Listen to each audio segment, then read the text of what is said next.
Alright guys, welcome back to my lead code series.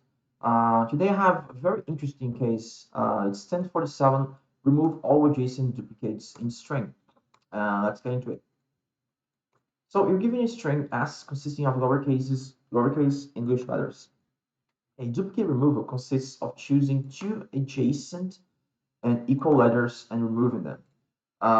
Sometimes these words like adjacent can be like a little bit misleading. So adjacent means next to each other. We have like two things like very close, like one after the other, call it adjacent. And to me, that's kind of like takes me off the focus of the question. But they like to use these complicated words. I don't know why. So adjacent means next to each other. So if you have like equal and adjacent, it means like one is the same as the next one, right? Okay. Repeatedly make duplicate removals on string or s until we no longer can. Return the final string after all such duplicate removals have been made. Can be proven that the answer is unique. So if you remove all the duplicates, the answer will be unique. So you probably always come like uh, okay. So here, what do they want? So they have this A, B. You have this. So what you need to do is find if there are duplicates here. So for example, here you have a duplicate of B, right? You remove the B, and you're left with this, right? Later, you have this, and you have to see if there are still duplicates. In this case, two A's, so you remove the A's. In this case, all are unique, so all you have to do is return once they are all unique. That's basically what you have to do. You return that in a string. Example 2, you have this. So you remove the duplicates, so you remove this, you're left with Z. You remove the Z, you're left with A and Y, right? So remove the duplicates. The first time I saw this, I had like my first approach was okay. So I have to keep removing the adjacent letters. So what I'm gonna do is I would loop through every element, find if this or the current element was equal to the next one. Once they were, I would just skip them. So that's what I would do, and I would start the loop again. That's what I would do. That was my first approach, recursive way. It could work, but it's very messy and you have to handle lots of edgy things, a lot of ifs in the code, and it's not very performant. It'd be like log O of n log n or O of log n. I don't know, I'm not sure. But I found a better solution to this type of problems. When you see here on the lead code, you have this, you can sort the problems by category. This one is stack. So this is a hint. You have to use stack to solve this problem. So you have to take a while, take a bit, trying to know how to use stack, how stack could help me solve this problem because it's going to be more efficient. That's why it's here, right? Okay. So to do that, first I would just form this string into an array.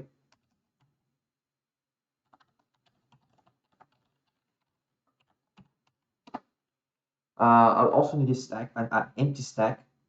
So I'm gonna call it stack.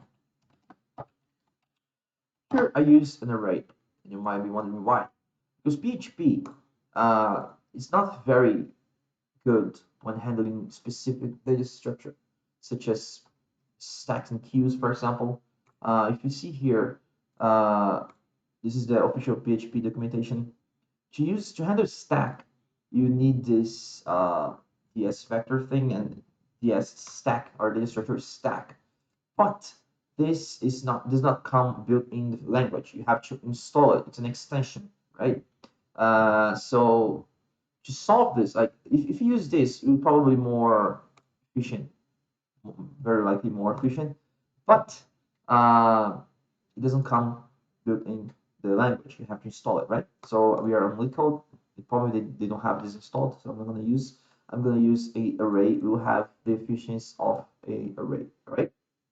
Uh, okay. So what I'm gonna do here is I'm gonna do a for loop. So when I equals 0, I is less than the count of s in I plus plus. Pretty basic loop for loop.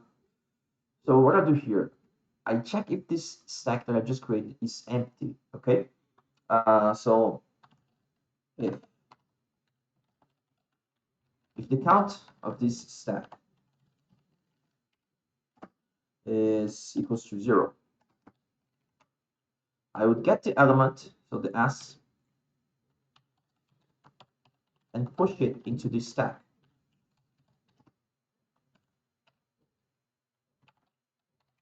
If it's empty, okay?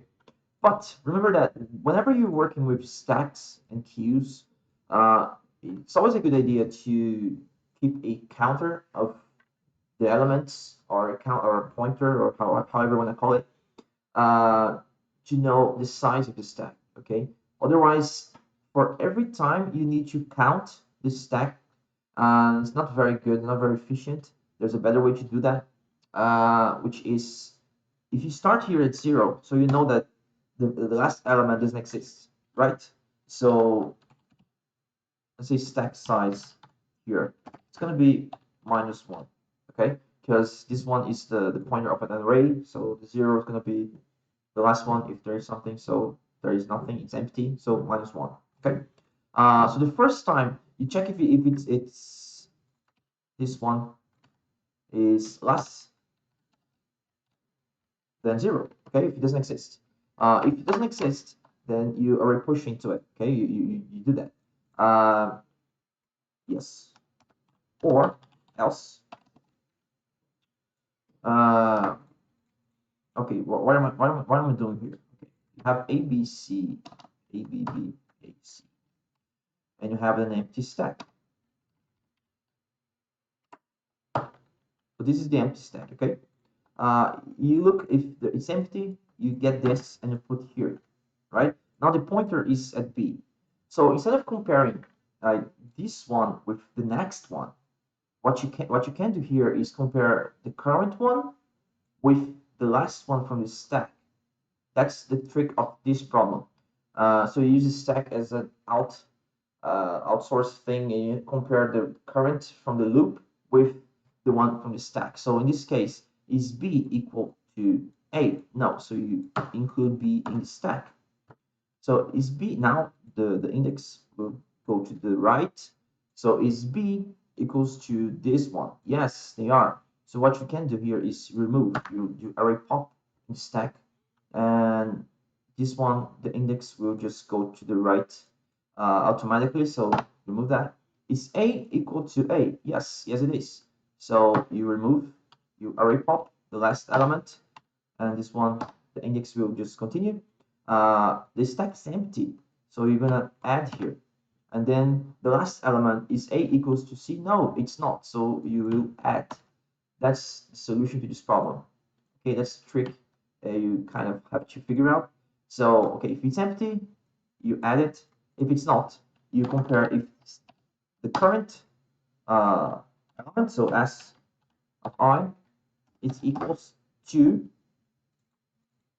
okay, and of course, whenever you push into it, you have to add the counter. Okay, so you know the last element now is now existing. In this case, it's going to be 0 because it's the first element of the array, right?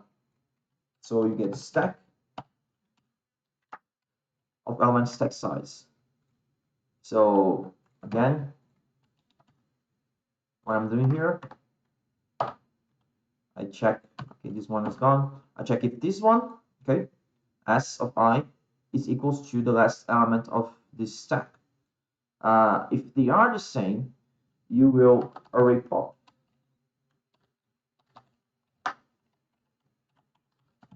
or you pop the first element of the stack, right? The one that's in the top, okay? And you get the stack size, and you subtract 1, because now the size of the stack diminishes, right? So you do this. Then the pointer is going to come to this, right? Not that exactly, but you get the point. Else, you can just add to the stack and add one to this stack size. Okay. There's a for loop, and now you just return. The stack is an array. You need to return a string. What you can do here is you use include, PHP include, will transform an array into a string. Okay, so it's just do that. Equals to 0, yeah. If else. I think that solves the problem. Yeah. The solution to this problem is all event because you only have one for loop here. Perhaps you have one for loop here, and yeah, all event, and here also all of n. If you had to use like recursive, it would be longer. It would be a little bit slower. Also, probably this one is also all-event. So yeah, that's the solution. Thank you very much, and please leave a like if this helped you. If you have any questions, just leave in the comments.